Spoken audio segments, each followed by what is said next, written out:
And we're live from the casting couch with the Maguas. You know what? I'm really happy you guys are drinking because I wasn't going to drink tonight. And I'm like, I have to have a beer with the boys. I have to. Always. We have a whole case here. Oh, Eric, you got one of those Bud Light seltzers, huh? I do, yes. Which one is that?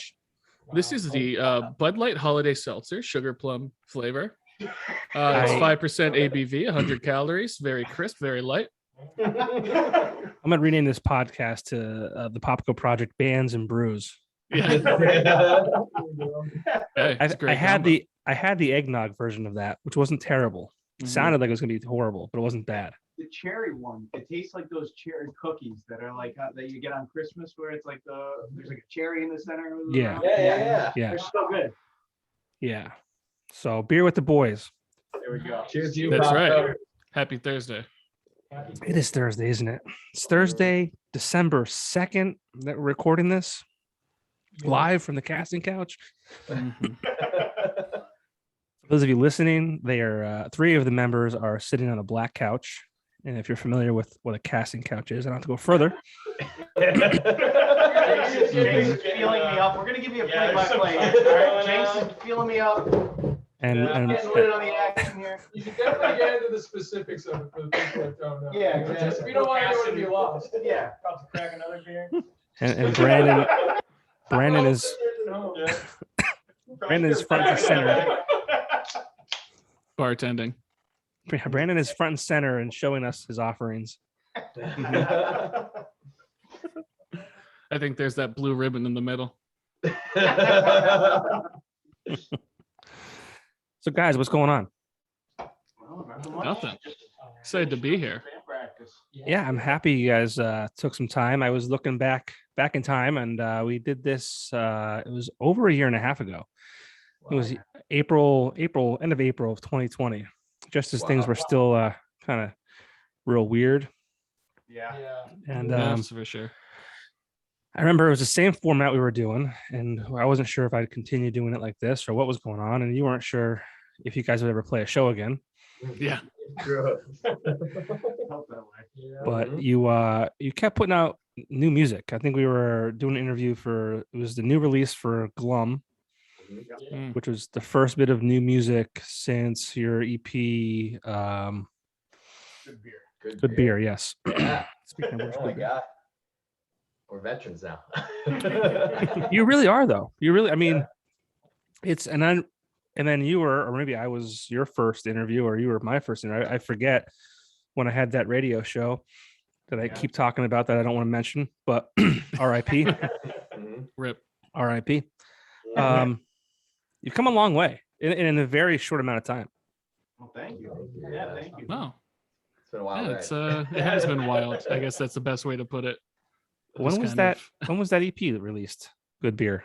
18? February 2019. February 1st, 2019. Yeah, February 1st, 2019. Yep. We started with Dalton Lost the Socks, and it was like in October of 2018. Yep. Yeah. So we're going on year 4 of like releasing music, Mhm. which is wild. Yeah, I can't believe that.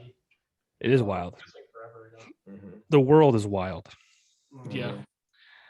But yeah, like I said, you guys didn't stop. I mean, you started the pandemic, released new music, new video, and you guys released new songs and new videos all through last year, along with your EP, which was called "Don't Tell Me." I wrote it down and I have it in my head. One of Us is Lying. Is that it? Yeah, Okay. that's true. I didn't even have to read it. But that EP contained a song which was called Sea Glass and Springsteen, which blew me away. I mean, I still can't get over that song and how good that is. And I got to see you play it live. Oh, not too long ago. Was it November 12th, maybe at the V Spot? October. October. Or 15. Yeah. October 15th is the V Spot. Okay. Yeah. Oh my God. Yeah. Oh my God. That was awesome. Right? That was a fun show. Yeah. Going on 2 months ago already. Jesus. Yeah. It feels like yesterday. It does. It does.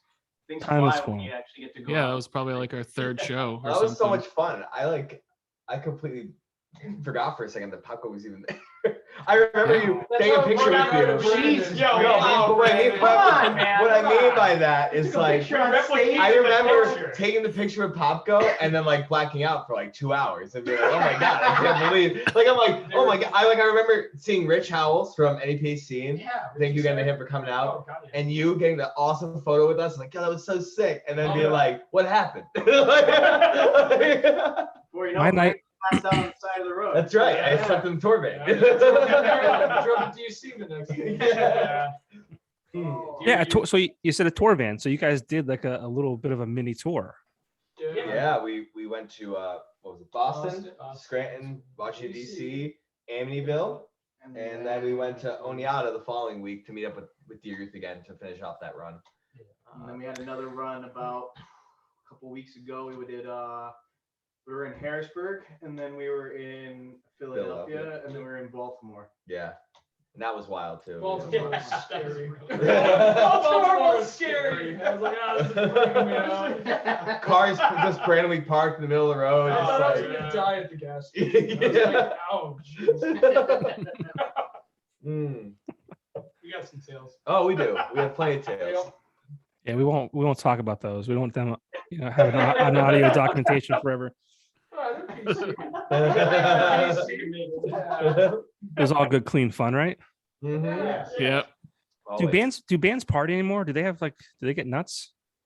Ah. Some try. Some definitely try for sure. What's funny, we were definitely invited to a couple parties. I think in DC they wanted us to come back and party, and we were so tired from the past 2 days. We just couldn't do it. Not in time was really trying to get us a drink. And we just couldn't do it. And then we went pretty hard the night before in Scranton. yeah, that's great. Yeah, so I mean, anytime you're with Vinnie at the V spot, it's a party. that's true. Yeah. Shout out to Vinnie. Yeah. I mean, he's a Sagittarius. That's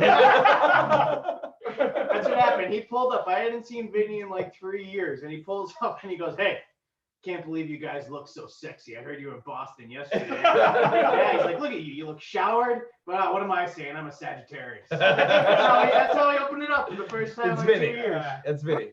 I'm starting to think that Vinny tells everyone they're handsome and good looking. And I thought maybe It's less and less the more you get to know him. I still love it. That's how he tells me. It means a lot to me. It means though. a lot to well, I thought it meant a lot to me too. I was like, oh wow, like I have one guy rooting for me, Mhm. Yeah. and Well, he makes you feel so special, like, Yeah. so Oh, personal. yeah. Like you specifically look handsome. You Yes. know what I mean? You always have Vinny in your corner. while he sings metalcore songs from behind the bar. That's my Yeah. favorite part. It's, he kept taking me in the back room. yeah. So you guys have been Yeah. there. Yes. Uh-huh. I always feel. Yeah, did he feed you? No. Well, he fed me. Here you go. Next time you gotta make sure he feeds you. That's important. Yeah. Yeah, I'll give you like slices of cheese and some pickles. Yeah. Well, that's fine with me. I always feel weird going back there though, like because like people like it's not like it's a it's like a back room from a back room. It's like Yeah. you're in the bar and people are seeing you go back through this. Yeah, you're right there. You're in the History kitchen, they door. can see you. You go, oh, what are they doing back there? Nothing. Oh, is that a stranger going into the kitchen? Blowjobs. Definitely blowjobs. Blowjobs. That's blowjob. Last time I was back there, it was for the Steamtown Awards. I put a banana down my pants and made him take a picture of Oh. me. There you go. There you go. I haven't. That's all right. I'm just saying I haven't seen that picture yet, but that should definitely be the cover of this podcast. Yeah, I'm a little upset that I haven't seen that. You know what? Maybe I'll text him right now and say, "Hey, send me that picture There you go. of my banana dick. I need the banana penis. Send me that banana dick photo." Understood. He may not remember. I don't know. That's true. Yeah. I'm kind of hoping he has no idea what you're talking about. He'll be like, "New phone. Who's this?" We'll see. We'll see what he says. What's today? Thursday. He might actually be working. I don't know. Could be. But so 4 of the Maguas are in one room. Eric's by himself. Eric, do you have COVID? What's going on with you? No, I just live in Carlisle. Okay. I'm glad you're healthy. Thank you. You as well. You don't have COVID, right? No, not yet. Good for you. I'm waiting for the day. Like it's like I got to a point where it's like, can I just get it and get through it and get over it? Like I'm just like I'm sick of like always like, you know, like over my shoulder looking like, where is it? Yeah. Say That's that how I until you feel. have COVID. Yeah. And then That's you're like, true. oh shit, I don't want it. So wait, Dalton, you have COVID? You had Yeah, COVID. I got it from They all you. did. I gave him COVID, yeah. So two out of I had it a couple months ago. the 5 had COVID. Yep. Mhm. Yeah. It's not Scumbag. in quarantine. Fucking scumbags. Fucking dirty bitch. You guys making out? Yeah, that's well, exactly what all the happened. We weren't before, but once we both got it, we're like, oh, Might as well. No other We're options. already here. I Bubble it up, you know. got vaccinated and boosted, and I'm like, I Nice. still don't know if that's enough. Like I don't even know if that's like. I mean, Well, now you got Omicron. Yeah. Omicron's making its way around. You got Ultron, Omicron, Megatron. They're all there. Yeah. You know why they're using Greek letters? I looked it up. Really? Yeah. They're trying to make it so that they don't blame any country where it originates. So they want to use Greek letters to be like, we're not going to call it like this thing. We're not going to blame like France for this, you know? Yeah, whatever. Right. Right, of course. So Oh. just blame Greece, I guess. Yeah. They're Greek letters. I mean, Omicron sounds. It sounds pretty metal. It sounds like a transformer. Yeah, cool. I Mhm. mean, it's just a big O though. It's a Like boring you kind of Yeah. feel like you kind of want to stay away from you. Hear something like the Omicron variant's coming. Yeah, to get you. sounds Like, intense, oh, right? Yeah. It literally just sounds like Transformers. Yeah. Yeah. I think I saw them open up for Breaking Benjamin a couple years ago. Yeah. The Omicron variant. Omicron good. variant. It's pretty metal. Pretty metal. Yo, it's a cover band that only plays Sick Puppies. Yo, that Omicron variant. Sick Puppies- Just Sick Puppies cover. Sick Puppies is a great band before the lead singer left. Sick Puppies had their Yeah. 15 minutes of fame. It was, yeah, they're good. They had I good. remember that. They had a great first release, and then like their two after the first one were pretty decent, and then the lead singer left or got kicked out or whatever, I forget. But they were solid albums, I What was thought. that- What was the big song that was it? You're going. Is it You're Going Down? Or Yeah. Yeah. Yeah. Oh, And yeah, then I yeah. think there's like all the same sound. Mhm. Yeah. Yes, that That's a great- first album was. Yeah, sure. No, I was- I thought we were talking It's about a Sick Puppies, you know? It's a great cover by You're thinking of Omicron too variant. many- Yeah, that's what I was thinking of. Too many puppies. Oh yeah. That's what I started Who's thinking. thinking about fries Too all many the time. puppies. Too many sick puppies. Maybe they had Corona before it was cool. Yeah, Mhm. probably what it was. Yeah. Well, I mean, you guys like you released new music April of 2020, and then like you had no way to kind of support the release of that outside of maybe you did some live streams and things like that. But I mean, I hate talking about. I'm glad we were able to laugh about COVID, but I mean, I hate talking about it because I'm just sick of it. But it's also it's had a huge impact not only on your lives, but everyone in the world. It's a worldwide pandemic. But I mean, talk a little bit about navigating 2020 as a band, not being able to tour, not be able to share your music like you're used to, like in front of an audience. How did you guys get through it? Because I mean, like I talked to a lot of bands, and I was really concerned about artists in general, just because that's an outlet for you guys, and that's a way for you to release whatever it is. Like that's just part of your lives, and then when that's taken away from you, I mean, that's obviously a big factor. So, talk a little bit about 2020 and how you guys got through it. Yeah. Yeah.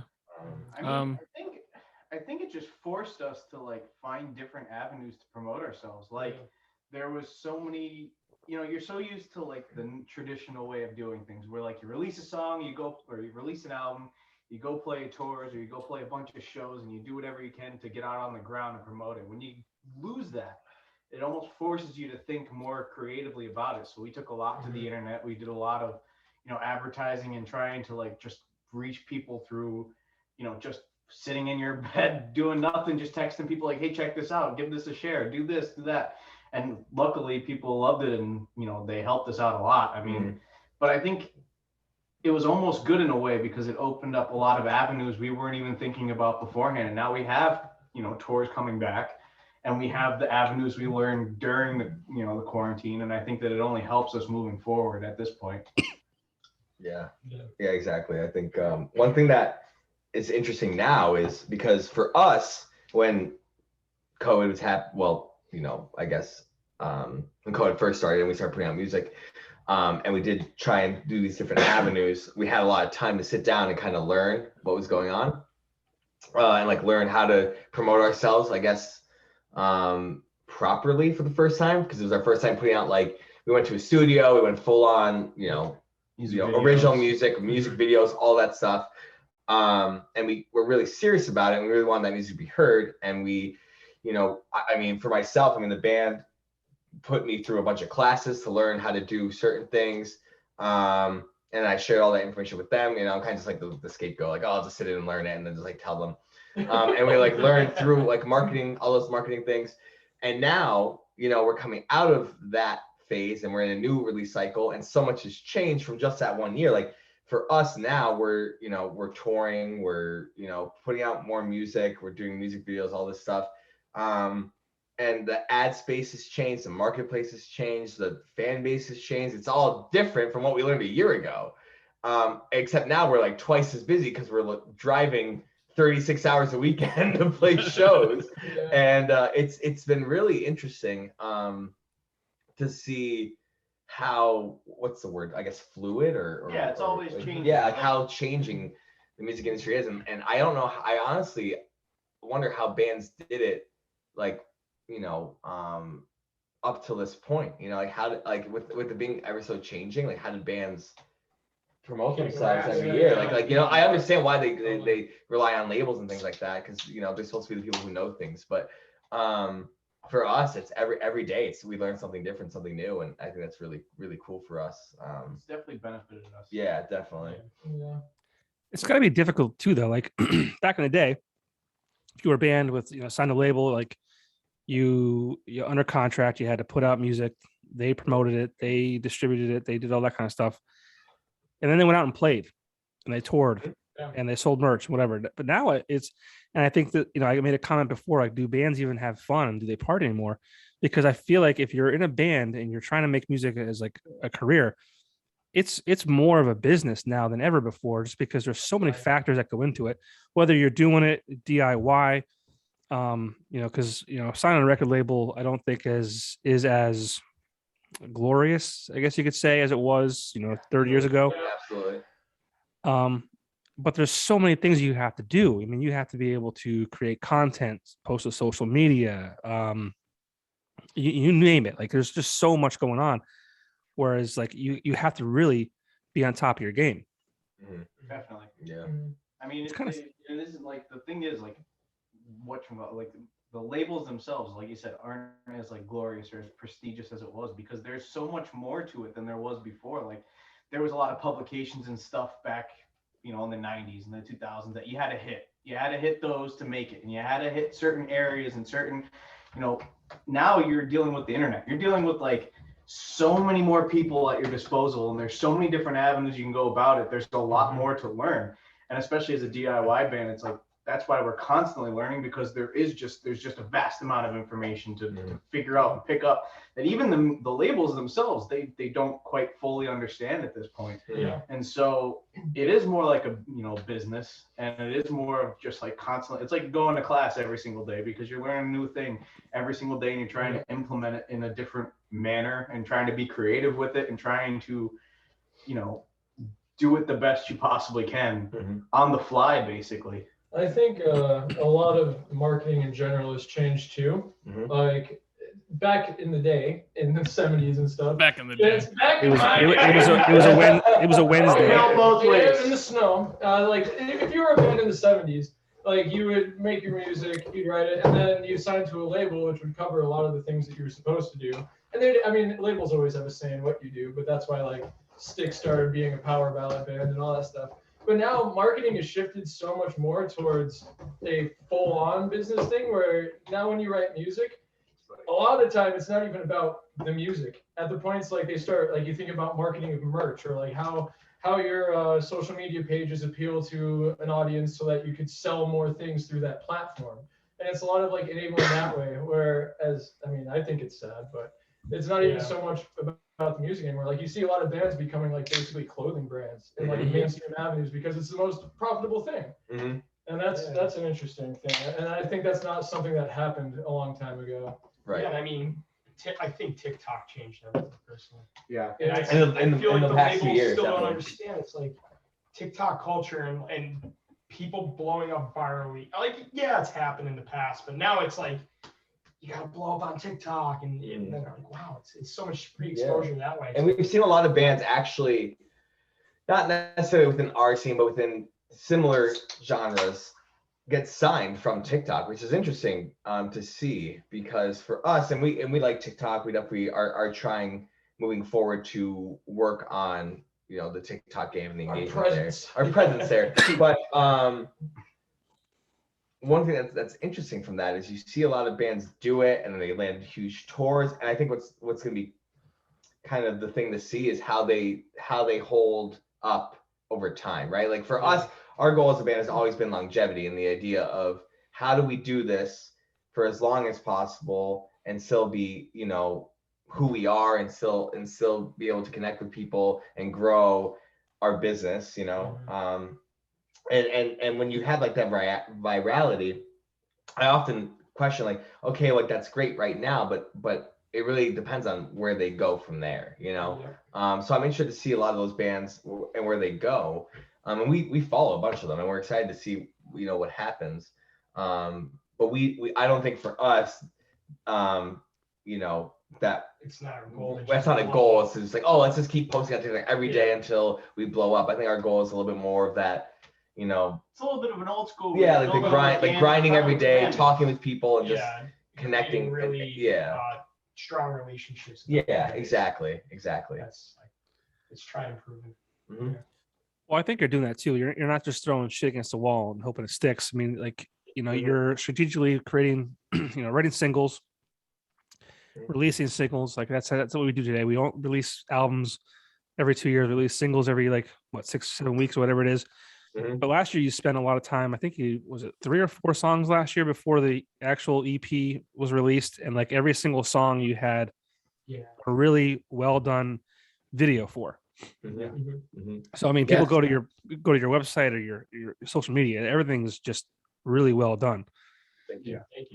Yeah. And even this year we did the same thing, except this year we did 5 full music videos with Alex Zarek. He's from out in Chicago.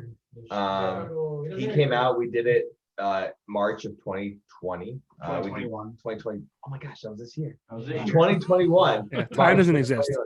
Yeah, it's like what? He came out just for a weekend. We did 3 days, 5 videos. Absolutely insane. No sleep. Like we left Philly. We went and filmed in Philly for a whole day.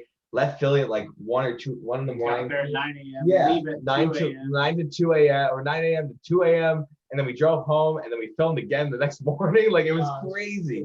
I would do it again in a heartbeat though. Oh, yeah, it was awesome. It's definitely a cool way to go. And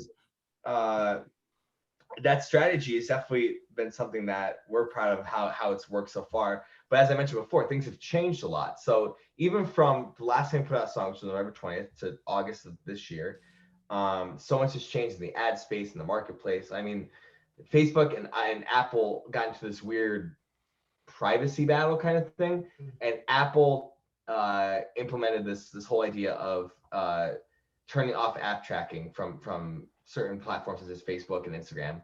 I like that though. I like that. Right, of course, and so do I. Me too.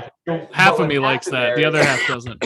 The other end is that it actually shrunk the amount of data that we had on people and their interests and their likes and who we could actually target as a band to, you know, advertise, right? And this is like a lesson. I'm not going to go into the whole thing. But what happened was all the algorithms on Spotify changed. Everything changed when that happened. And it affected a lot of bands, a lot of labels. You'll see now, for example, Mayday Parade is one of my favorite bands, and they put out a new record recently. And a band that used to get like 1 million or 2 million or 3 million streams when they put out a single is now at like 500,000, or maybe they'll hit 1 million. And that's all from this change that came from, you know, essentially limiting the data available to advertisers. Can't be predatory in the Right, and obviously, like, obviously, it's Can't like just that. Like, bombard you with it. you don't want to bombard people, obviously, and then people who want to be tracked and not tracked, blah blah blah. I get that. But it's really been, I mean, it's only been a year and so much has changed. I mean, we're still trying to learn where to go from here in terms of advertising. And that's why Jenks and those guys mentioned TikTok, because it's such a wild, wild west. Like, put a video up and next thing you know, it's got 20 million views. Like, Or they strike okay. it down. When it's Yeah, really or we've been this copyright happens. claimed Yeah. so many times on TikTok of our own songs. It doesn't make any sense. You get DCMA'd We're from like, yeah, all the our own time, music. like, copyright again. It's just been wild. 2021 is an interesting year. Mhm. Is that Eric? Probably change again before you even get the hang of it. Yeah, Yeah. exactly. Yeah. Exactly. I think sucks. that's why we've kind of like switched our focus towards touring and towards like these things that we can do again. You know what I mean? Right. It's not that we were solely relying on these ads. We wanted to tour. We wanted to get out Right. there and get on the ground and meet these people and play for them, even if it's for 10 people in Baltimore or if it's for 200 people in Philly. We didn't care. We wanted to get out there. And so, you know, where the ad space has changed, we're now able to go and do those traditional things, and that's helped us as well. Right. And I think that traditional thing is traditional for a reason. It still works because, like, Yep. you know, you get out in front of somebody, and if they like your music, they'll buy a CD or a shirt or whatever it is you have, or go home and add your songs to a playlist or whatever it is. But yeah, without that, it had to have been very difficult. And you're competing with so many people on the internet, you know, trying to, you know, gain ears and eyes and all that kind of stuff. So I don't envy bands today trying to navigate these waters, because it's just so unknown, and just it's changing every single day, I feel like. Yeah, definitely. Exactly. So I mean, like, Yeah.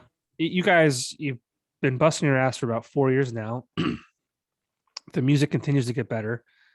You know, what is your, and I'll say, what's your end goal? And the end goal is probably, you know, everyone knows the end goal. You want to make it big, tour the country, you know, sell some records, you know, all that kind of stuff. But, like, if I said, what's a realistic goal for you right now as the Maguas in 2021, end of the year, heading into 2022, like, what do you guys, what's your next step? Well, I think you know, we've definitely talked about this recently. As far as like a next step and what our goals are currently, it's definitely based around shows. You know, getting shows like we've been doing with you know, at the Sherman Theater and HMAC. You know, trying to get on bigger bills, opening up for tours that come through. I think it's just a little more of that. You know, a lot more of us going out for a weekend on our own to new cities. You know, expand regionally, and you know, I think that's our main focus at the moment. Obviously, we're also putting out an EP, so that's, you know, a big chunk of our focus as well. But I think looking forward, you know, just, you know, since we didn't have it for a year and a half, I think we ought make up some ground on touring. Absolutely. Yeah, I mean, the other side of that too is that at the end of this year, it'll be my last year of school. Like, I'm still in college. So once I graduate, then we're actually going to have the flexibility to be able to go on like longer runs. So at that point, I assume we would probably start targeting trying to do longer runs in, like, you know, a month stretch instead of just a weekend, or like driving like 36 hours in the weekend. Yeah. Like, we'll actually we'll try to do a multi-week run and hit like whatever, the whole East Coast, or like travel across to the West, or do stuff like that. Try to incorporate bigger things into that nature. Yeah, and I know coming up for us, like, even just looking at 2022 years, our summer is already kind of lining up to be awesome in terms of that. Like, we just got news yesterday of a possible 7-day tour all the way down the East Coast to play some festival down south, which would be incredible. I know we have this new EP dropping in 2 weeks. I don't know when this will air, but December 17th, we have our brand new EP will be out. We have plans to go to the studio, record some more songs, take 2022 as a year for us to build and grow and really connect with our audience, I think, in a way that we haven't been able to before, with these shows, with playing out, with being able to, you know, kind of travel the US as much as we can. And I think our goal moving forward from there is kind of to sit down and really work on potentially our first ever full length. I think that's something we've talked about before, is getting to a point where we can put out a full length album. And obviously we'd probably still approach it in this more modern way of, some singles, however many that is, I don't know. And then putting out a record. I think that right now is the, if they say in the next, 3 years, what do you want to do? It's like, I think for us, tour as much as possible, play for as many big bands as we can, regionally grow as much as we can, and work on collecting enough songs and making enough songs together to put out our first record, our first full length record. I think that'd be incredible for us. Yeah, I think. Oh, sorry. No, go ahead. I was just saying, I think that our goal as a band, all 5 of us, we want to make this our career. This is what we want to do every single day, because it's a thing that we absolutely love and we all love it. And I think coming up in the short term, those things, they were saying, is playing more shows and putting out an EP and possibly putting out a full length, but also expanding the places we can play at. Because currently we played a lot of places within 3-4 hours of us, but we want to try to get to these places that we know we have fans, trying to get down south, trying to get out west. City. Mexico City. But no, for real, trying to get to these places that are outside of our area and try to expand the Maguas, trying to make this, just every single day growing a little bit bigger. I think that's the main goal. South by Southwest would be awesome. Yeah, we're trying to get those things kind of going. Mm-hmm. There was a band locally who had an opportunity to play South by Southwest in 2020. Really? Oh, cool. Yeah, I think that was Damn. a great opportunity, which was obviously, didn't happen because of COVID. Yeah. I don't know if they want me to, I mean, it doesn't matter. It's over. You keep your secrets. It's Yeah. fine. I know. I'll tell you. I'll tell you. I know who it is. Yeah, I'm sure you do. I already know. Who it is. I'm already locked in. I know. I'm sure. I'm sure it doesn't matter. They had an opportunity, but they lost it, and that's what sucks too. Because that was they're not going to sit there okay, well, we'll wait till next year and book you next year. That's almost like a once in a lifetime opportunity. But Yeah. Definitely. you keep mentioning too, you want to do a full length, and the last EP was six songs, and I feel like full lengths are 9-10 songs the way it is. So you're real close. 18. We're getting there. You know what? 18 Double non-stop. album. Double. Full length. Concept album. Oh, Yeah. and real quick, don't ever ask Vinnie to send you a banana dick photo. Okay. Did he send you something that wasn't the picture you were thinking? Oh yeah. Oh, yeah. Not anticipating This one I could actually. This one I could show. This one I could show. It's Oh, there it is. Okay. all right. That's not bad. Okay. Yeah. The other one, For the listeners at home, can you describe what's happening in this one? listen to this podcast. It's a banana between 2 scoops of ice cream on a plate, and then you can see the person who's holding that plate, their toes, their half their foot. I cannot show the. Alex. Mhm. If I had the ability to blur things out on video, I would do this. But it's a big old dong. Let's just say that. I can't believe I have to see it again. But he did. He did send the photo I requested eventually. Okay. I do have to say, it's a nice bulge. There you Yeah. go. Oh, yeah. Nice. It's a nice Proud of you. bulge. I mean, it's not real. It's not real, but it's there. Yeah. I think the bulge of my phone is bigger than the bulge of my fake penis. Banana penis. I mean, this will be a good. I try to take photos of us, in the conversation for the cover image of the podcast. This will be good. This will be a good one right there. Perfect. That's the one. Excellent. Like, oh my god. You won't believe what happened next. He's putting some big clickbait. Yeah. This could have been better. But Oh. oh well. What are you gonna do? Yeah. What are you gonna do? Got to get that potassium. Potassium's good. Eliminates cramps. It is. Yeah. Come on. Bananas are great. My favorite fruit. Yeah. It's true. So I don't know if I knew this, but you said you're releasing another EP on the 17th of December. Yep. I feel like that's That is just correct. before we get to that though, before I forget, you played at the Sherman Theater with the Dangerous Summer.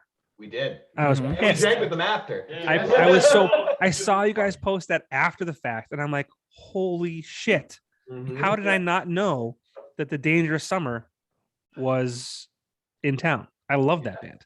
They were a great time. I'll tell you. Yeah. that. It was us, He was Say We very Can drunk. Fly, and Dangerous Summer and Secondhand Serenade. Yep.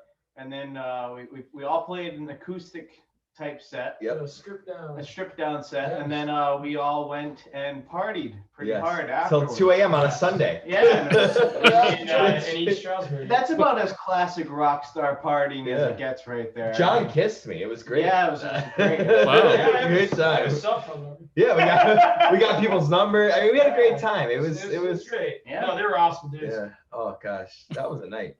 That was a night. I went home Eric's missing out. and I slept.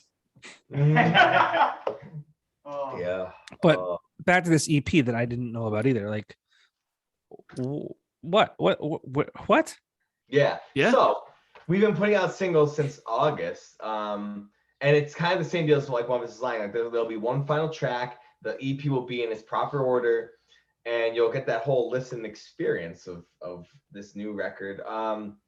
We'll be announcing the title tomorrow, essentially. But Evergreen. say it. Evergreen is the name of the EP. Yeah. It's a very once you hear it in full, you'll kind of understand that it's a very It's darker.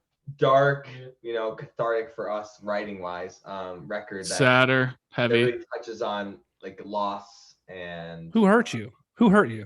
a lot of people. A lot of people hurt. Everyone. Hurt in Brandon is a different very ways. hurt individual. I'm very hurt. Everybody else is hurt. We're fine though, Just write really sad music. Are we? We're super proud of it. It's, we did it in a whole new studio. Same producer, Nick Verzesi did it. We went to a new studio. That's only a couple feet shorter than Abbey Road, right? No, You said? yeah, The that. Yeah, Abbey Gradwell. Road, the Gradwell House in New Gradwell House. Jersey is where we did it. We're super proud of it. I think it's our best work to date. Their drum room is crazy. It's Yeah, the drum room is huge, absolutely insane, huge. and The acoustics incredible. I think a lot of people. I think it is definitely a change for us from One of Us is Lying. I think a lot of people really enjoy the sounds of like you said, like Sea Glass and things like that. And this record is a little bit more along the glum side of things. It has that like more emo rock, that more like kind of in your face type of sound. But And I don't You think gotta that. quote Nick. Windows up music. Yeah. that's right. very This is much. windows up. The windows are up. You're in your car and you're like, I don't want people to see me cry, but this is gonna make me cry. Yeah, kind you of got thing, two types you of know? music. You got windows up and windows down. You're blasting the song either way. Mhm. But like windows up is like, all right, I need some privacy. I gotta take care of some stuff. And windows down is like everyone's jamming it. You know what I mean? Yeah. It's definitely more windows up music. Yes, yeah, this record. This is our Windows Up record. Trying to For make sure. you feel some things. Yeah. But I don't think that like just because this album is darker, it precludes us from doing things like Sea Glass and Springsteen in Right. the future. Right. I mean, the thing for us was this album was very much a experience based on the last year and a half. You know, there's a lot of darker themes because the last year and a half has been super dark. I mean, we've all personally had a lot of things happen to us that have, caused us to feel these emotions, and Mhm. we've all kind of put our heart into this music to make it feel hopefully more authentic, because we really had a lot of it was a really cathartic experience for us going into the studio, getting together for the first time, and how long we had to write a lot of this material through Zoom and Discord and random stuff and sending stems here and there because we couldn't get together as much as we'd like. And I think that a lot of the music itself you could feel the nature of the sadness, and it's I'm really proud of what we did, and I think that it really conveyed how we were feeling in the moment, and at times still feeling. Mhm. Yeah. Absolutely. Absolutely. And I feel like, the last year and a half kind of, I'll use the term make or break. And there's bands that I know that didn't make it through the pandemic. Definitely. because they couldn't get together or whatever it might be. They had to take a new job or whatever it may have been. Right, yeah. And I know a band that you guys all know too, like still doing stuff, still together, but I'll use the word fragmented. And not any faults of their own. It's just like they were like, I don't know if we'll ever play music again. I better do X, Y, or Z just in case. Absolutely. Yeah. You know, what kept you guys together and moving forward and kind of pushing through? I mean, I remember seeing Jenks doing some solo stuff out by the Yeah. pool or by the shrubbery and all that kind of stuff, which was really cool. But like, what kept you guys Mhm. together? You know, and said, hey, you know, we're gonna push through this. We're gonna stay together. We're gonna keep pushing and keep creating, and we're gonna see what happens on the other side. Yeah. Yeah, I mean, I don't know. I think there was a point which probably happened before COVID. Or I guess we all essentially just knew that like we were committed to this. Yeah. And you know, it's a little cliche, but honestly, I think it just comes down to the fact that you know, we're already at that point where we're like, we'll do everything we possibly can to just make this work. And you know, we've just arrived at that point, and I don't think it's ever going to change. And so, you know, we were lucky enough to have music already recorded. That's a big thing that we had that we're super grateful for, because I mean, we were looking to tour that summer and, you know, start growing in that way. But we had the music and we were able to sit back and be like, all right, what do we do now? But I mean, we just, yeah, there's like giving up was just never in the cards. So we just figured it out, I guess.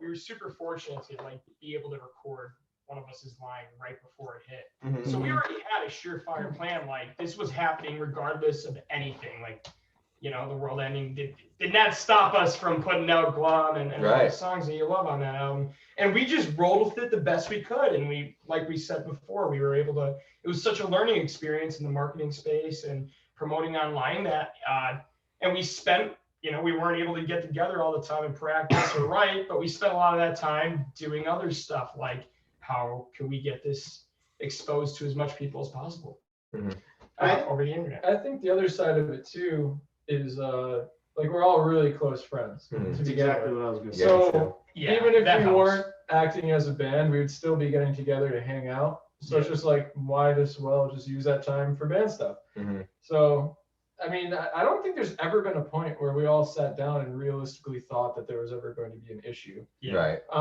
The most intense I'd say any band conversation has ever been is just planning around how to come up with the money for something. Right. Yeah. Mhm. Because a lot of it is since we are independent and we do a lot of stuff, I mean, it's all self-funded. Mhm. But we're also in a position where all of us work. We all have side jobs and things that we do. So it was never really a problem for us, Mhm. luckily. Yeah. Thankfully. Yeah. Mm-hmm. And I mean, like just having like your best friends all being on the same page as you, like I think it creates this thing where, like Jane said, like we were never gonna give up because it's all of our dreams. Mhm. And you know, we had to do things that we weren't, you know, we all had to take jobs and We weren't proud of. Whoa. So I stopped. I shouldn't say that we weren't proud. That nude calendar, very good. Too many I'm times not late gonna nights say. in I'm Scranton. not gonna say that we weren't proud, but like I see some stains on that couch. A lot of them. Listen, we've had a few bad ideas. They flopped. We made it past them. But I mean, like I think that. Oh, thank you. Sorry. I think Brandon is that, serving beers again. yeah.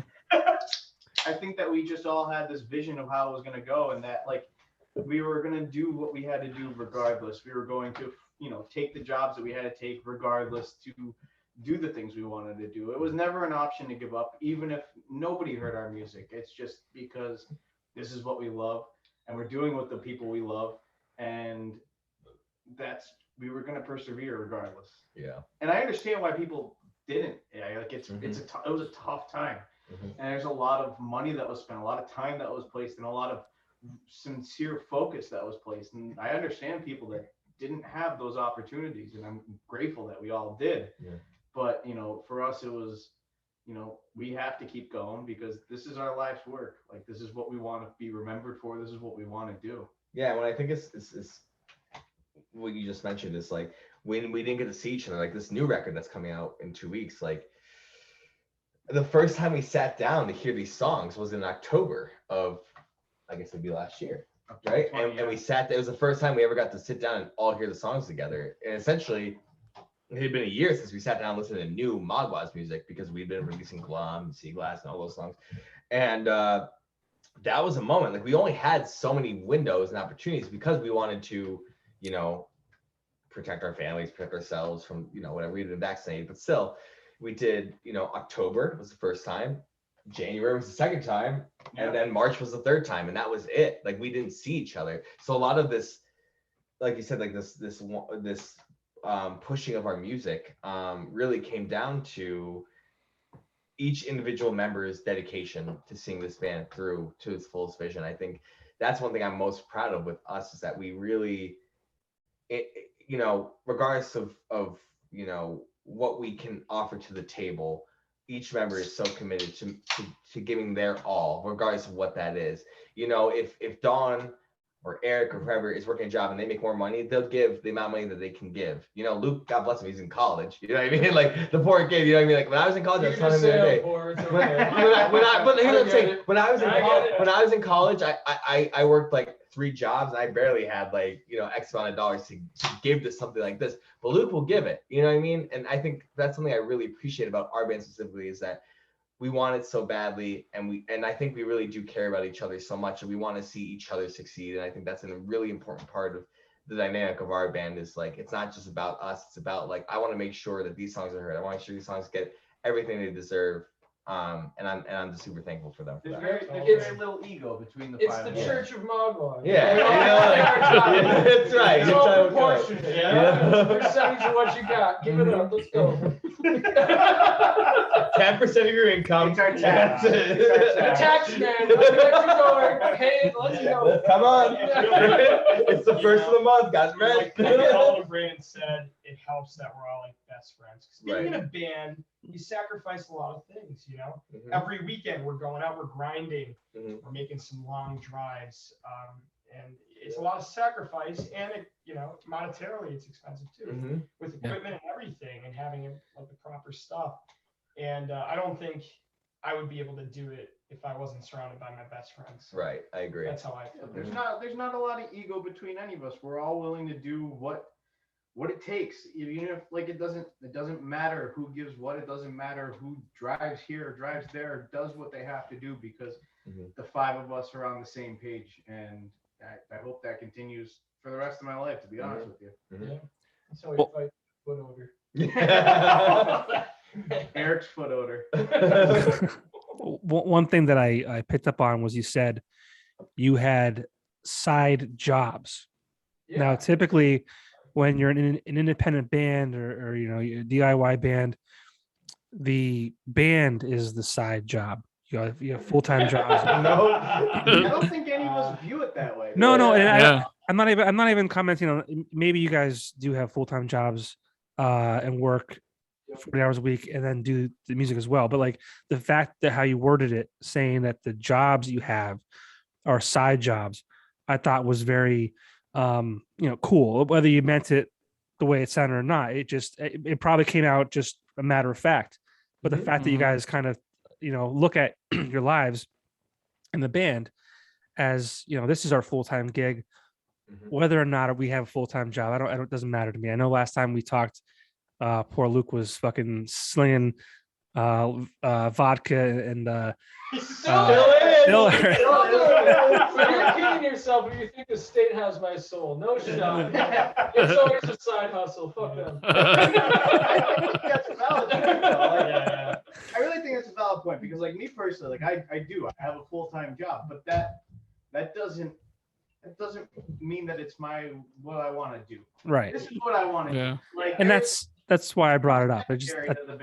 I thought it was cool how you worded it, because that just shows how dedicated and how focused you are on the band, on yourselves individually and as a team and best friends and things like that. So I thought it was just a really cool way that you said it, and I don't think it was on purpose, is what I'm getting at. Mhm. Second nature. Yeah. I think it's just the perspective we all have, you know. Yep. Making money is just a means to living. My buddies, and I don't know about you guys, like from college, think like this is my full-time gig. Yeah, a lot of people do. Yeah. They think we're like, It's like, not quite. They actually do. And I'm like, oh, Hey man, that social media and that internet, it can help you be perceived as however you want to. Mhm. When you treat something like it's your full-time job, and when you treat something like it's your career, it'll eventually become your career. Because if you have the talent, if you have the dedication, you'll get there. It's just about getting through the tough spots of it. Totally. Dress for the job you want. That's Exactly. right. Exactly. Exactly. That's why we dress like shit. No. No, you're in Maguas gear. You're the The cats and cows. We're down Dress- bad, man. It's rough. I'm looking to make some extra money. That's my beer. Listen, we give out the address. dress for the job you want. Oh God. Oh boy. Oh man. Got a short memory and a lot of dedication. There you go. Take it wherever you want. So you're all best friends. How did you guys meet? I don't think I knew that. School. I don't know. Same high school. We're all Valley View graduates within it. We all graduated in 2014, us and Eric, and then Brandon graduated the year before us. Yep. But I mean, we've all known each other. You know, I've known Jenks since I've been 6 years old. You know, I've known Eric and Luke since I've been in grade school. I've known Brandon since high school and middle school. Like these guys are the people that I grew up like. Even if we were not in a band, even if we weren't doing what we're doing, these are the people that I'm hanging out with every single day regardless. I think it just makes it so much easier to be in a band because we know how to tolerate each other's bullshit. We know how to we know how to interact with each other. So like those car rides aren't unbearable because we're hanging out with each other regardless. So The we're other, gonna thing get through that's, the other thing that's kind of funny about it is it's almost like serendipitous because over the years, like some members have basically forced other members to practice the thing that they now do in the band. Yep. Like Dalton was the one that told Jinx to pick up a guitar, and now Jinx is a guitar player, and in the band is one. I was with Eric and told him to join choir and got him in with my voice teacher, and now he's the singer of our band. Yeah. So like over the years, we kind of like basically force people into the roles anyway. So Yeah. I just don't Yeah, make use of now. Yeah. That's funny. Mhm. That's real funny. Yeah. I assume you guys make time for some lady friends, right? You're hitting on some sensitive stuff. Oh no. Two fifths of the band are recently single. and, Oh man. So you're talking. You're saying that's where the music comes from. Yeah. Well, A lot of heartbreak. a lot You of need that. You need I that. wouldn't say it's where it comes from, but it definitely hits like the nail on the head. I'm listening to it It's a now. driving force. Yeah. Keeps it going. Yeah. You know, we just put ourselves in terrible situations, so when we get burned, it just fuels it. Yeah. Like, we shouldn't do this. Let's do it anyway. Yeah. Let's see where this goes. But I mean, That's a fun game. Yeah, definitely. we all make the time we have. That's right. That's right. That's right. Rock and roll, baby. As long as they know. As long as they know from the start. Listen, we're going somewhere. You want to come for the ride? You're more than welcome. But It's not right. a sprint, you know? Hop on and hop off. It's not going to change anything. I'm not going to be home. I have no money. Deal with it. Very promising. We're Yeah. very promising individuals. But if you want to buy me a coffee, I'll talk to you for like 2 hours. I'd be very appreciative. Yeah. It's a good thing we're all very handsome men. Yeah. Yeah, according to Vinny. Got nothing else. Yep. going. Yeah, Vinny told us. Vinny doesn't lie. Vinny said it would be like this. Yeah. Vinny Yeah, said he it would doesn't be lie. like I'm this. handsome. Vinny I'm said we're taking that as handsome. a It's gotta be great true. And I don't know if he said this, but he's a Sagittarius. Full circle, baby. Me and him both Should- have long hair. Should we wrap it up at that point? Like, I was wearing a man bun a show, like I think second last time I played the Beast. I was tugging on my man bun. Yeah, he likes Exactly. man buns. He actually- Oh, I bet he was. That's advice. Drinks, I'm coming for you. I'm coming for you. I have not cut my hair.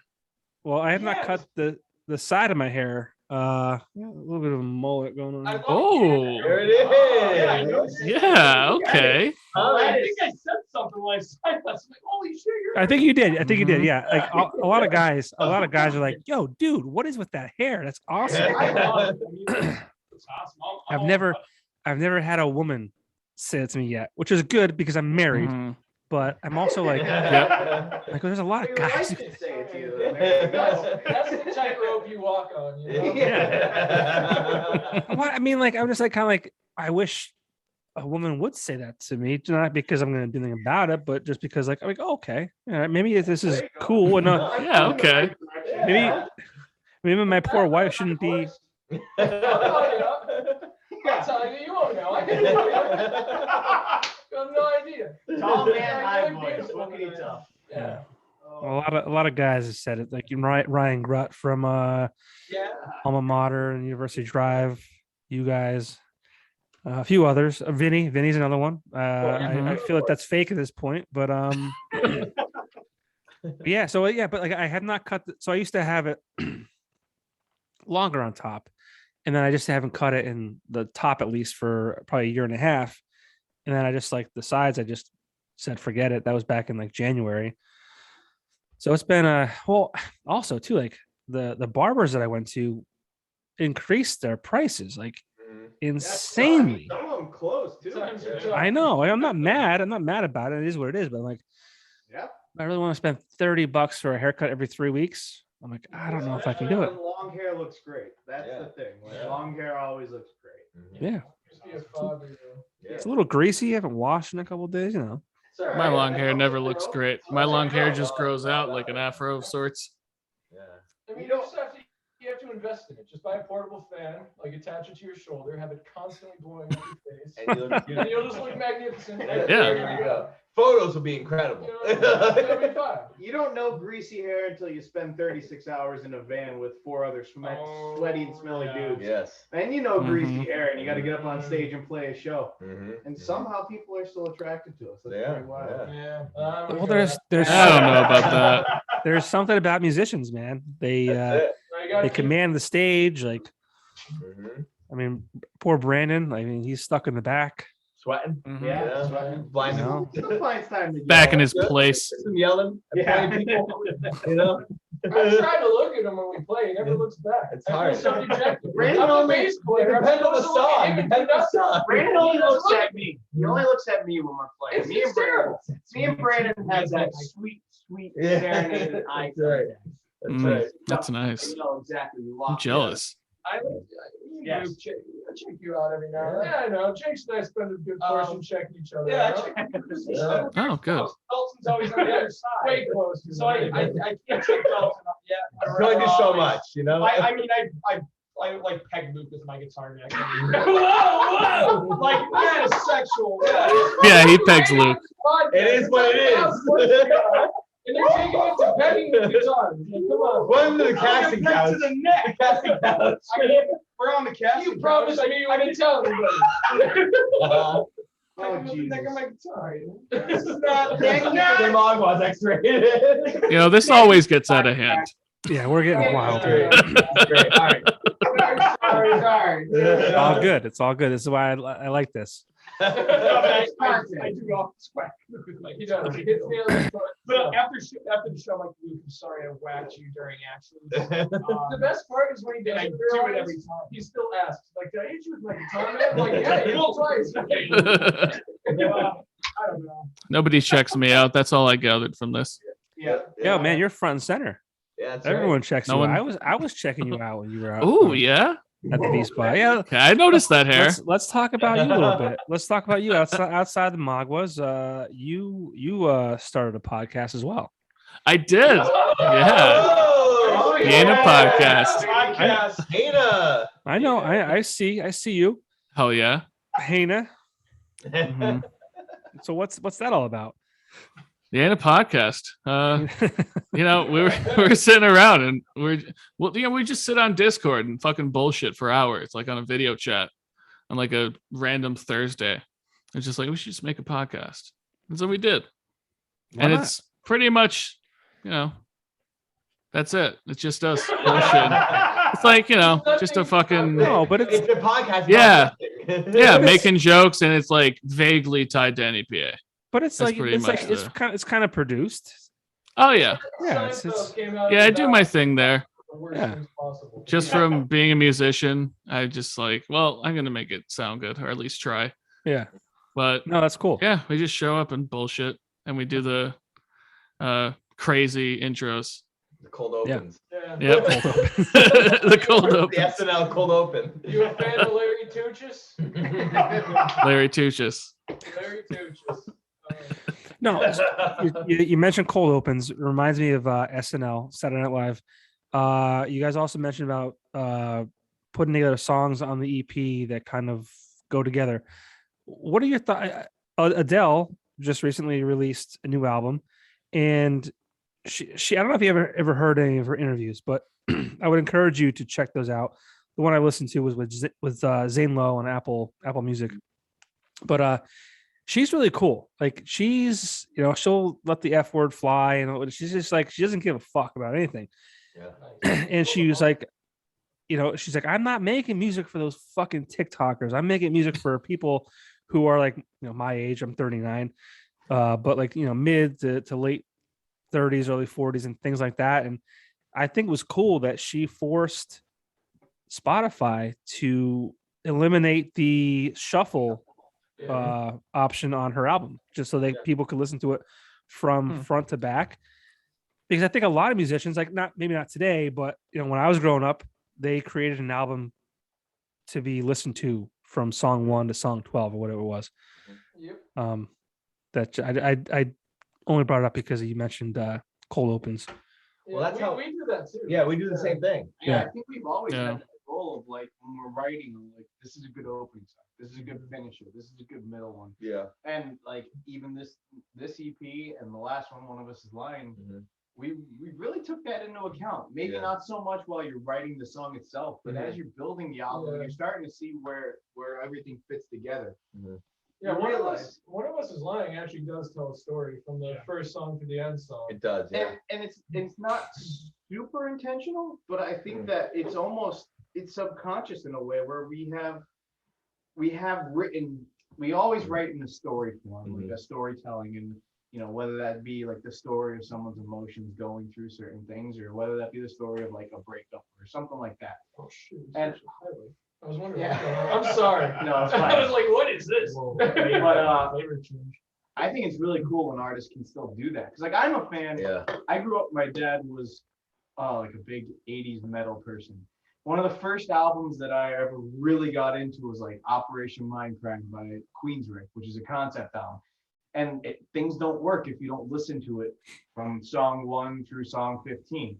And I think that we've always kind of had that idea of we want this to tell a story. We want people to listen from front to back. If you don't, that's fine. You could hear it as a single and you could still see. No, well, you could hear it as a single and still like the song. But I think that we've always had that idea of a storytelling album. And I think it's really cool what Adele did, where she took the shuffle away, because it's the way the album was written. Yeah. First of all, say what you want about Adele, but Easy on Me is a fantastic. Fantastic. I love that vocal line. The first time I heard it, I'm like, I'm singing this. I don't give a shit. But what I wanted to say is that's the one thing that really, really makes me upset about music listeners in today's day and age is like, since there's such a push on single releases and artists typically only give you one song at a time because that's what people want. It frustrates me when people like don't know an album for like what it is. They don't listen to an album like front to back. Like sure, not every album, like every song is great. Yeah. But the whole entire point of it is like there's a work that someone spent time making all those songs. And it's nice to listen to an album from front to back and say like, oh, like I think this album's a 7 out of 10 or whatever. But half the time you just have people that listen to like the top 3 songs of the album and then just move on to the next thing. Or like, and I think a lot of that is because of Spotify. Like Spotify, when you go to an artist page, it's the top 5 songs, and it's the top 5 from whatever collection. Right. And it's I don't know, like I like to have conversations. I'm like, I think the August and everything after is like one of the most perfect albums ever. It's awesome. And like it's annoying because I think it's like a dying breed of people listening to an album as a complete work. Yeah. And that just makes me sad. I wish more people did that. Yeah. I mean, I'm gonna pause you right there, real quick. Just a pause. Just a pause, okay? I'll be right back. Okay. Oh, okay. I'm gonna piss my pants. You can't see them. Oh, We're back. Eric, We're back. Have you ever heard of the thought experiment where there's a person behind like a closed wall, you can't see them, and you get a reward for pushing a button, but that button causes that person physical pain. Like pop culture has done it in media. You've gotten off the rails. Whatever, I'm man. really confused. We're back to the I'm podcast. trying to cut to the core of the human experience, all right? Like, cut me some slack here. This guy just doesn't get it. He doesn't get it. Yeah. No, but I agree with the albums we were discussing before, like just that were created to be listened to in a specific order. Yeah. I mean, I think of it as like an artist's painting. Like you could take a section of that painting and say, like, wow, this is really beautiful. But you're not going to get the full idea of what they were going for unless you look at the whole painting. Totally. And so an album is the artist's painting. It's not just the single. It's not just this or that.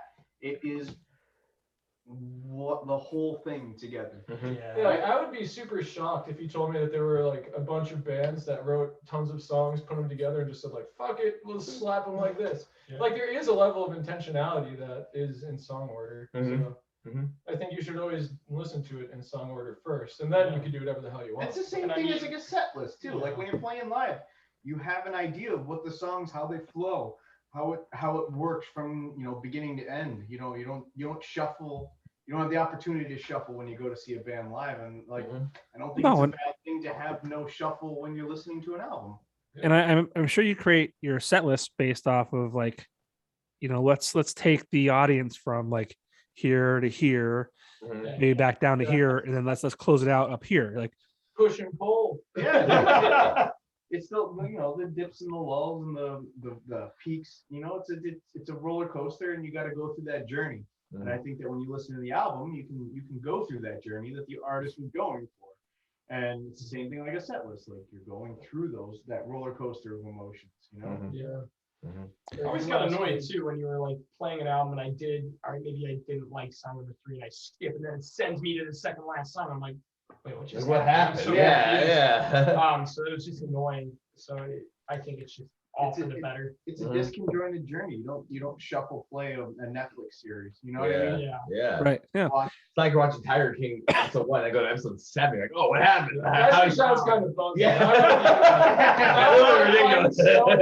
It's the chaos of it all. The chaos. Like a Squid Game. Oh my god. Great show. Shout out to Squid Games. Yeah. Shut up, Squid Game. 260. What happened? It was okay. It was fine. It was fine. Yeah.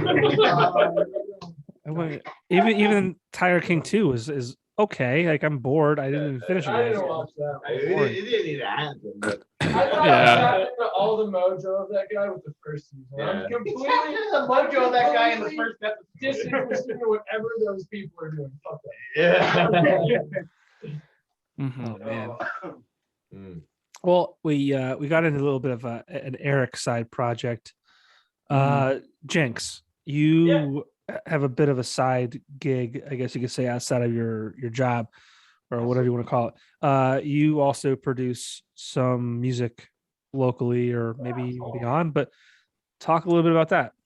It's a freaking blast. I do it almost every single day of the week after my job. And I work for my dad. I'm actually a real estate appraiser trainee.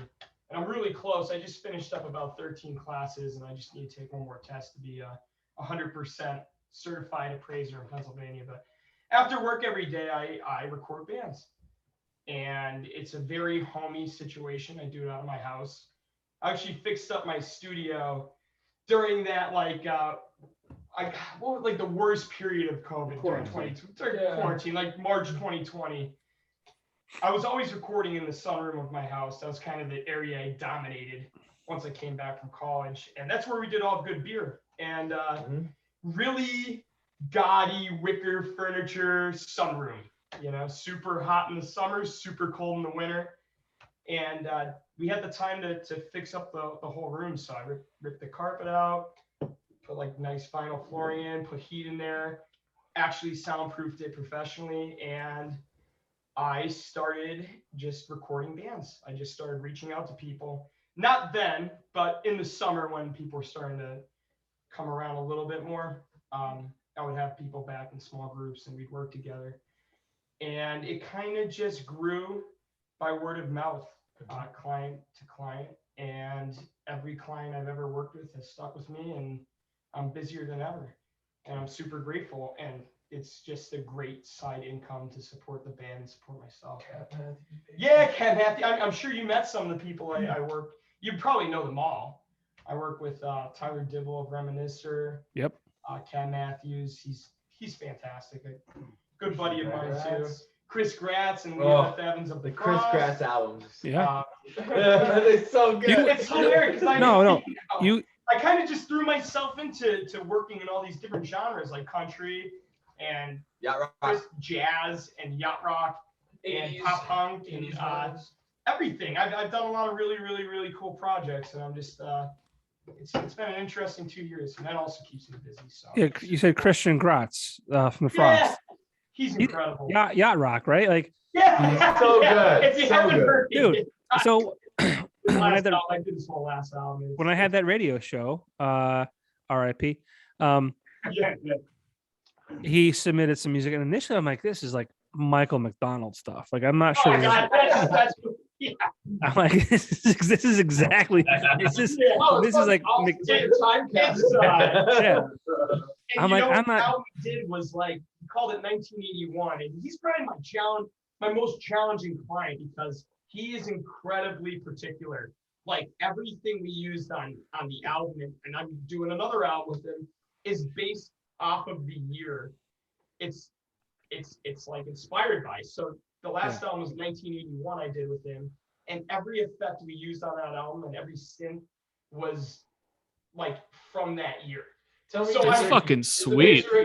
That's awesome. That's so damn cool. You know what I mean? Like 70. Yeah, but I'm talking about like the choruses. Like he's like, we got to use a Boss CE1. It has to be this particular chorus. Like he, you know, and he knows if I put something. He's got an amazing ear. That guy. He's like, this is not the Boss. Yeah, exactly. Give like, me the Moog. Rode, yeah, like Fender Rhodes. Like everything was so spot on. Like it's just crazy. He's a fantastic composer, right? He's like incredible. He's like The dude Love Light is I such a am great not- song. It's so good. Like I guess Friday night. Right? theory-wise, Shine your oh yeah, light. it's such a great it's song. hysterical. And you know what? All these people I work with have become like super good friends of mine too, which is also great because I see them like every week. And you did a split EP with Flowers for You. Yeah, that was a long time ago. I Yeah. think he took it down. I don't know why. Did he really? It disappeared. Yeah. Was that Luke? Was his name Luke? Yeah, It uh-huh. disappeared. But, Yeah. Bummer. That was good. Yeah. But it's been awesome. It's Good. been awesome. Good. Sure. But you guys have all been doing your own thing and your collective thing. It's been fun to watch. I mean, obviously, you could tell that I've been creeping on you. I creep on you. It'd be I expected nothing less. it'd be a little bit. Yes, Yeah. I'll return the favor. Yeah. Yeah, we'll share the podcast. Ask for likes. Ask for follow. That's what I need right now. Yeah, of course. I'm halfway to Joe Rogan right now. So Yeah. Nice try. I don't even know what that is. Please Fucking. comment. Helps the algorithm. Oh. Yeah. I mean, it would have been a lot for me to like pull all this up, you know, if I just like, you know, reviewed things tonight before we did this. Obviously, I follow you guys. I love what you guys do. I'm proud of you. I'm happy for you. I want to see you guys get to the next level. I will always be a supporter of yours, you know, till the day you guys cease to exist, and I hope that's never. But yeah, I am a huge fan of the Maguas. I think this area in northern Pennsylvania is too, and I hopefully beyond this as well. So best of Likewise, my friend. Thank you so much. That If was there's a- one thing, I know is that I love Johnny Popko. Yeah, we love you, Popko. all right, the Maguas and Vinnie love Johnny Popko. That's what I've learned tonight. That's all that matters. That's a hell of a threesome. That's all you need. We'll get it through. Threesome. That's like 6. That's like 7 of us. 7 of us. Oh, technically. We're gonna fucking ruin that casting couch. Oh my. That is Well, broke. that's off We need a Oh, full yeah. 7-person bathtub episode. Maguas Premium. Yeah, subscribe. It's a Patreon. It's a whole Yes. thing. You gotta pay for this. You do. I'm bummed out because I did that one with Vinnie in September of 2020 before I launched this platform. Well, same platform, different name. But yeah, that was fun with Vinny in the bathtub. Oh, yeah. That was one of my favorite things ever. Yeah, it was so hot. It was so hot. They did a podcast in a bathtub. Yeah, we I were both, They were love that both in a so bathtub. much. It's such a great idea. Like it's Yeah. like I think what's hilarious about it is like you could pitch at the bar stool and they would take that to like $1 million thing. Like it would be Yeah. well, so like I'm like I think there's something here, right? I'm like I have like because when I knew at that point, no, maybe not. It was close to that point where I knew that alt natives was going to be put on hiatus, which I love. I love that. I love that. I made a post. I made a post the other day about it. Right. I made a post the other day about it, like saying like, I was told by the upper management and the powers that be that when I asked like, is this still a thing? When will it come back? And then I got the we'll see. And like as a 30, I think I was 37 at the time. Like I'm not a fucking dummy. I know what that means. I have a child. Like I say it to my kid now. It's like, yeah, we'll see, because that's like the most powerful phrase you could say to a child, because they're like, oh, okay, they didn't say no. I'll leave them alone now. Yeah. And I'm like, no, this is not gonna this is not gonna come back. This is a foolish thing to do. Like you have I think the most. It's not even a pat on my own back. It's like you have the most supportive outlet in our area for local musicians, and you just want to throw that away. You just want to throw it away. Yeah. Yep. Yeah. I mean, yeah. there's 2 other shows on the radio currently, which upsets me, and not because of who they are. Like I think the X does a great job, and Lazy E is great. I love him. There's another guy I won't even mention by name because I think he thinks he's relevant and he continues to play stuff that's 20 years old. I'm saying what I'm saying because like I would do the best I could to keep my finger on the pulse of what was happening now. Yeah. I remember reaching out to you, hey, Brandon, or whoever I was talking to on your Facebook page. I saw you releasing a song on Friday. Yeah. Can I play it, a week early, or can I play it for the day after? Yeah. I would purposely and distinctly reach out to you and try and do that, because I wanted that stuff to get like if you're pushing it online, I wanted to be able to support it through, there's a Saturday night show at 9:00 on terrestrial radio, but I wanted to at least support it, right? Mhm. And I don't think it's being done now. There's bands that to this day, since I've been gone, Kelly Clarkson, they're not being featured on either of those stations, which I don't know if the X has, they have to keep it kind of heavier. I don't know. Maybe they have to be, maybe they're told to do that. I'm not sure. But with I'll make a soft rock ballad. Get it on there. Oh my gosh. well, no, but I'm saying like I would literally I would play country. What is this, Brandon? You shake this? I'm sorry. I just got whacked in the face by Yingling. Brandon, just, Damn it, I missed it. where Damn it, I is- missed it. put your- Felt nice. put your hand- Sorry, we were doing a terrible. You just got punked. I just needed a shower. I will say, during that time, and so much, like I said before, so much has changed. I think one thing that kind of has changed for us locally is that, I guess lack of exposure in that realm. I think we're so fortunate to be able to do this the podcast with you, and again, we're so thankful that you have us on here. But I mean, when I was in college, I think that's around the time when I really kind of got into, focusing again on the music scene. I loved, your show, and I loved everything you did.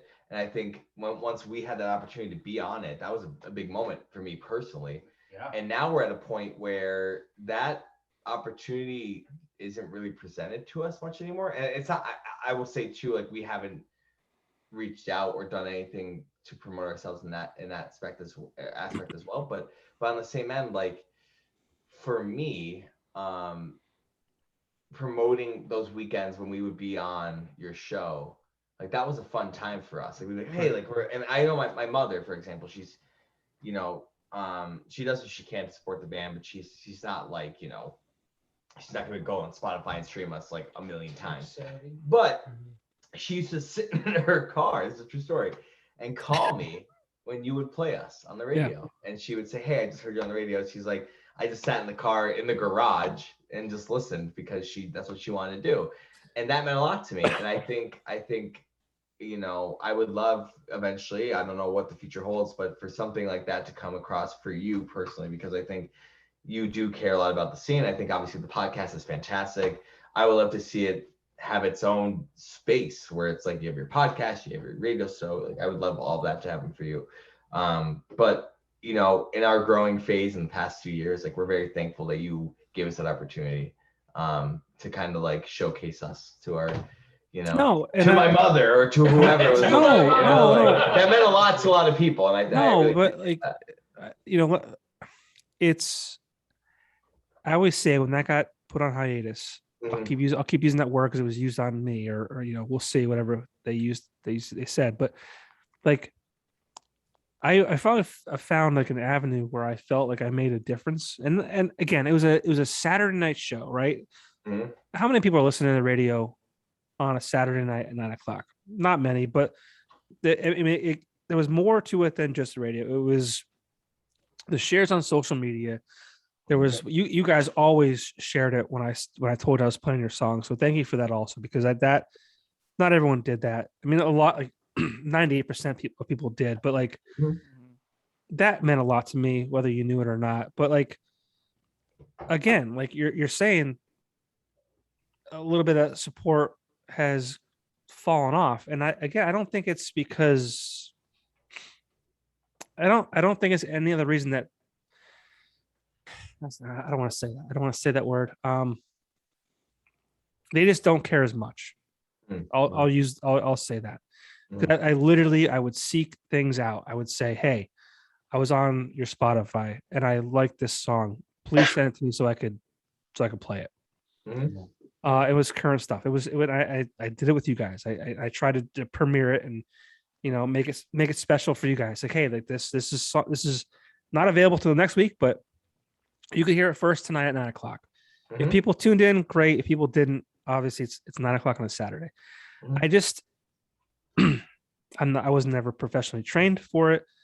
I never had a purpose being on the radio, but like, I know for a fact that no one's doing it as good as I did it in the coverage. Yeah. Okay, there are professional DJs who could do it far better than me, but I will die on this hill that says you're not doing it as good as I did, because I cared. I cared. Like, you know, I do this podcast, like you mentioned, and I can highlight maybe one artist a week. You know, we sit here we talk about it for an hour and a half or whatever it is, which is great because we get to talk about each other and what you guys do and how you guys met and why you do what you do, which I think is great. That's why I started the podcast as an extension of the radio show, because you guys did the interview, and it's like a 2-minute interview. You know, how'd you get your name? How do you do this? How do you do that? But no one gets to know who you are, right?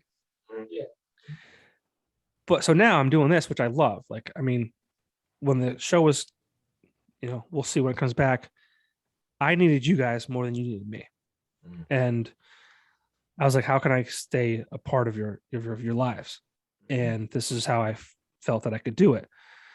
But every Saturday I was playing 13, 14 songs. I was attempting to introduce people to 14 new artists, where now I can only do, you know, one a week. So that's where I kind of get like bummed out. And there's other people who have the power to do that and they don't, and that pisses me off. Yeah, I get that. The first part of it though is it's a more intimate thing. You know what I mean? Like you get to do deeper dives, which is nice. Yeah. I mean, well, you know, a year ago I had both. Yeah. Also true. Yeah. You know? That's true. Hey, I'm just trying to be positive. No, I appreciate it. I appreciate it. Fuck everything. Just a ball of positivity. I appreciate it. I appreciate it. I just feel like there's people who they have an opportunity to do it and they choose not to. Now, Yeah. Popko, there is that. You're right. That you could Anchor. So I listened to another podcast called Lead Singer Syndrome, and every week, like I think they do like an interview, but then they talk about like top releases. But there is a feature for podcasting on Spotify where you could do like a minute of talking and then it'll stream the song in the episode. Yeah. I don't know if you've seen that, but I haven't. So you can do it with any Anchor, artist, I think it's Anchor FM or just Anchor. They Yeah. joined Spotify, I think, within the past like 6 months or 8 months, whatever.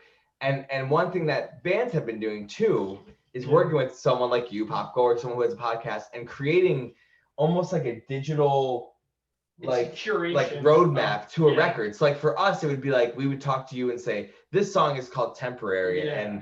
and here's what it's about. And it would be like a however long of a segment, and then the next thing that would play would be the song. Mhm. And it almost turns into this whole like almost like a radio show. And a lot of people have actually in your situation or of the like have started to move their radio shows into this, Anchor FM or whatever, Anchor plus Spotify, this, I said it again, roadmap of like talking to artists and kind of building a playlist of conversation plus music and creating this beautiful, I guess, what is it, landscape of It's a blend. yeah, it's a blend. And one of my, I talk about Made It Free all the time. These guys are gonna bust me for it. I know Derek Sanders, he did a solo record and he went on a bunch of podcasts and did something similar where he talks about every song and then the song plays and then it moves forward. And I think it's something that not a lot of people have taken advantage yet on Spotify, but they're definitely investing more into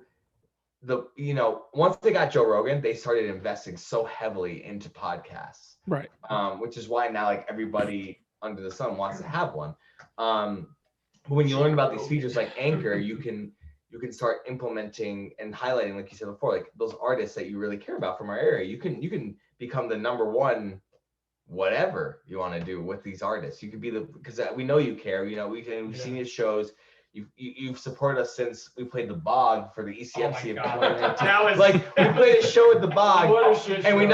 knocked over the PA system 4 times and you stayed there and watched us play. we were like, Popko, you gotta come and say something. on Yeah, stage. and it was. Come and say I mean, mean, And I had no idea what to say. I had no idea. That was a legendary picture. Maguas are crazy. yeah, I mean, like I want nothing more than for this and whatever it is that you want to succeed. And obviously you have our support. We know we have your support. No, yeah, it's we're very thankful. So. and I didn't want to make this into anything about me or what was me or feel bad for me type thing. Because it's not about that. I love doing this. There's days where I have a scheduled podcast and I'm at work. I'm like, oh my God, I just want to go home and fucking like do nothing. I don't want to do Yeah. Same. But like the minute I get into it, I'm like, I love doing this. I love, I mean, we're at an hour and a half in right now, and Damn. the attention span of people is not that long. But I don't do it for other people. I do it for me. I do it and people who care. Someone shared their you probably know them. I can't remember the name, but they shared their year wrap up on Spotify, and my podcast was their top listened to, which was like really cool. Oh, that's awesome. That's so Yeah. great. Yeah, it was really cool. Like it it's hard, man. Like I mean, I do none of this for any financial gain. Like even the radio show, I didn't make a dime doing that. My primary job was sales. I literally did that because I love you guys. I love the local scene here. I would put any of our local scene here up against anybody in the country, Yeah. whether you guys lost or not. Like I would. I'm like, nope, this is the best. Mhm. Yeah. Here's the opportunity. If the talent here does it, great. If not, I don't care. Like I will do it. And that's just kind of what I'm trying to do and trying to be a part of. So I mean, that's all I have. And I'm thankful that I have people like you guys that are very talented and that I could talk to and hopefully help push forward. So we'll leave it at that. Sorry for going on a tangent. This show's about you guys. Oh my God. Yeah. Popko, We love you, Popko. You were always the best man because you actually cared. I mean, Yeah. there's a lot of people who don't give a shit, and Yeah. you were always one of those people that Mhm. actually gave a shit. And Mhm. I can't tell you how appreciative we were that like we had that opportunity, because who knows where we would have been without things like your radio show, because Yeah. it gave us that exposure that we didn't have at the start, and Yeah. it was Yeah. super And helpful. we- A perfect Absolutely. example of that was we originally became a band because we wanted to play bar covers. We're like, oh, we could play on the weekends, make some money, it'll be fun. Yeah. And then when we made original music, when we released it for the first time, the reason that we invested so heavily into the band in the first place and pursued original content is because of the response we got due to it. It's Yeah. because we saw like, oh shit, like people really like this, let's keep doing it. Mhm. Yeah. And you are one of those people. Yeah. Like when you provide someone an outlet and you show them that you're interested in them and you care about doing that, it enables them to continue doing that thing. Like Yeah. there is no absence of criticism in the field that we're in. Yeah. Like there will be so many people willing to be a keyboard warrior and insult you for whatever they feel like. Yeah. And when you get somebody that genuinely cares and shows that they have interest and supports you in a way that feels good, you're literally enabling the people around and the scene itself to continue doing what they do. Right. It's a really nice thing. Right. And Yeah. that touches on what Dylan was saying, you know, like Yeah. it's very helpful. Yeah, because It's an awesome role. you never know. Like for us, we always felt that we were talented. We always felt that Yeah. we could do this. But especially in our earlier years, to have someone like, and I said this just recently, to have someone like you put us on your radio show, for us is like for me it was a holy shit moment. I was like, oh, it my guys was were on the radio. freaking- And I had people who I went to high school with, or graduated, whom would message me out of the blue and be like, hey, I just heard your song on the radio on a Saturday night at 10, or 9 o'clock in the evening. Like, hey, I just heard the song, so great, like congratulations, like that's awesome. And for them, that was like a moment, that's a moment. 2019, Yeah. you brought us into the studio and Yeah. Times building. I've never even been in there. I have no reason to go there. Yeah, But yeah, yeah. I don't but, have any good recipes. I think you were literally our only like in-person interview we've ever done. Yeah, and that true. was like That's true. so freaking awesome. Yep. That was such a great experience. Mhm. Well, I always just thought it would be, whether you could say, hey, we were featured on the radio. Like, hey, we no matter, it doesn't matter what time of day it was, whatever. Like you could say, hey, we were played on the radio. And again, it wasn't a great time slot. It wasn't, but like you could still say it. You could still spin it and make it sound good for you. Yeah, and the other And- side is we have to pay to play. You know what I Yeah, mean? we didn't have to pay either. Every Yeah. other thing is like, Yeah. hey, if you give us Oh, $3,000, oh, play you our paid. song. Oh, you Yeah. paid. You paid. No one paid Popko. What the hell? Yeah. I got a t-shirt. Yeah, you got a t-shirt. Yeah. Just a real quick story that I had about your show that like still sticks with me to this day, because it kind of like shows how much that meant to us. Is like I was walking back from college when I was about to do that interview, and I was going to be driving home to do it. And I remember telling one of my friends from college and saying, hey, I'm heading out. I'm not going to be at class for the rest of the day because I'm going to do an interview for the radio. And my friend was like, man, you're going to go out, you're going to be on the radio? And the thing is that no matter how many times I told people that I was about to be joining a band or doing the band, the second that I said that I was going to be on an interview on the radio, it added like this credibility to you. Yeah, And that was like, Yeah. and it was such a meaningful thing. And even doing something like this it's so meaningful to us because we have this outlet to talk about our music and talk about the work we've been doing and joke around and have a good time. And I think that it's so incredibly valuable. And I think that you have specifically helped us a lot in our music career, and I thank you for that. Yeah. And Yeah. there's no thanks necessary. I don't do it for that. I don't But you like. deserve it. You still deserve it.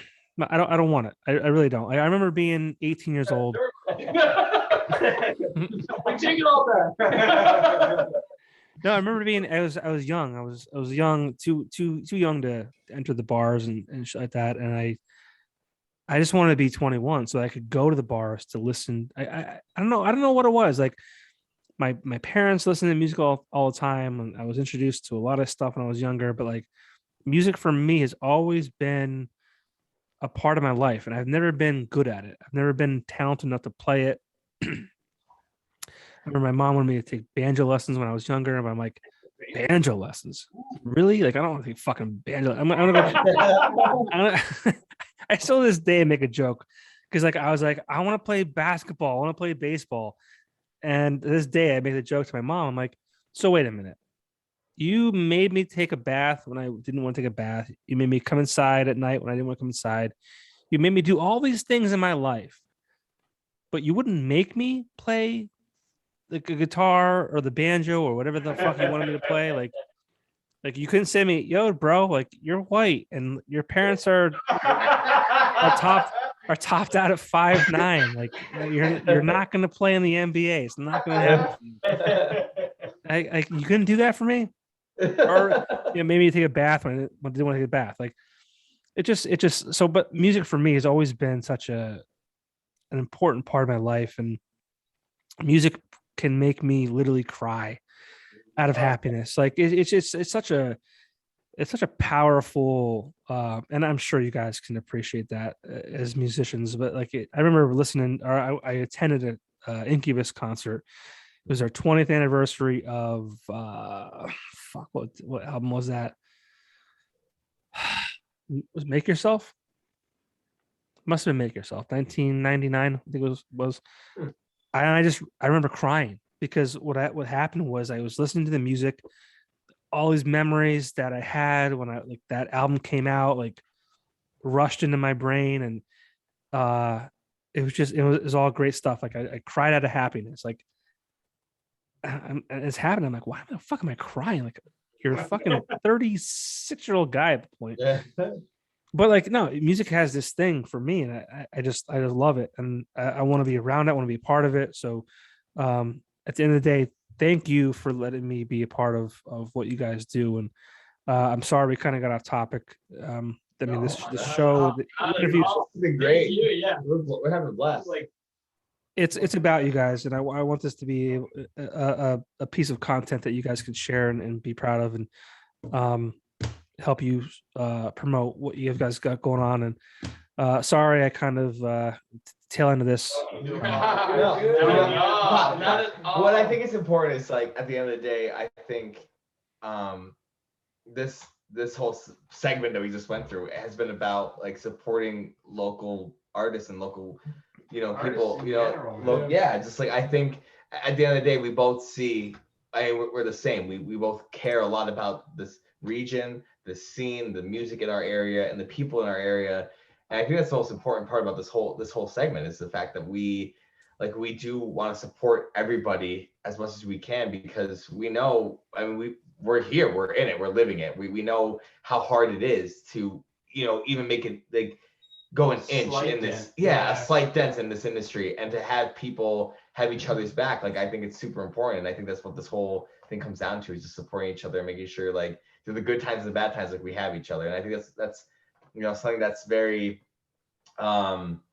it's such a staple of the Scranton area. Like we definitely support each other and love each other as much as we can. And we're just super thankful for the opportunities that we're given. I mean, music's a community, man. Mhm. Music really is. And I think that's the reason that you cry at a concert, the reason that you feel the emotion is because these artists, and I have had artists specifically in my life that have really created that emotion because it's stuff that they're going through. It's relatable. It's a community. The people that like the same music, the people that like the same scene or the same area of music, you really create this super community. It's like a blanket of warmth. Like it's really just a magical thing that I don't think you experience in other art forms or even other walks of life. That is, and it's really special. It's Special. super Yep, that's the word right there. Special. Absolutely. So again, sorry I took over there for a minute. Oh, don't worry. Tell the people where, if they're still listening, still watching, tell people where they can find the Maguas on social media and the streaming platforms. Take it everywhere. away, Brandon. Everywhere at the Maguas. Everywhere, That's baby. it. Every social media. Everywhere. Maguas. That's right. The Maguas. The Maguas. Mhm. We have we have all new music videos on our YouTube page. We post literally almost every day on social media. If it's not on a post, it's a story. At the Maguas, our fan base is very supportive, constantly there. If you're looking for a new family or a place to A new come and community. feel welcome, I think the Maguas is the place to be. We have a lot of people who we've met through all these shows like Harrisburg and Philly and Scranton and Boston and wherever. We had someone fly out to tour with us. That's right. We have people come from Arizona, not North Dakota, Nevada, who've come out to see us play. And I think they're some of the most welcoming, most loving people we've ever met, and we're super thankful for the support.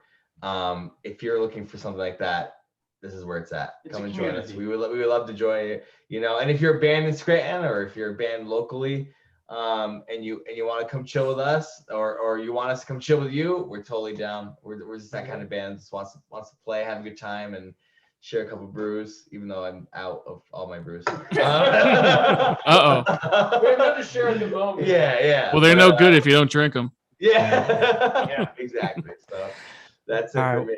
Well, check out the Maguas new EP coming out December 17th called Evergreen, streaming everywhere, Spotify, Apple, all that kind of stuff. So check out the Maguas. And guys, thank you so much again. I really appreciate your time, and I hope this is as much fun for you as it was for me. Thank you, Thank Popko. Thank You're you. the best. Nothing better, brother. We'll do it next week. See All right, you. sounds good. Yeah, Sounds same good. time next week. Permanent guest. All right, I love it. Excellent. All right, we'll see you guys. All right, we'll see you. Bye. See you, man. See ya.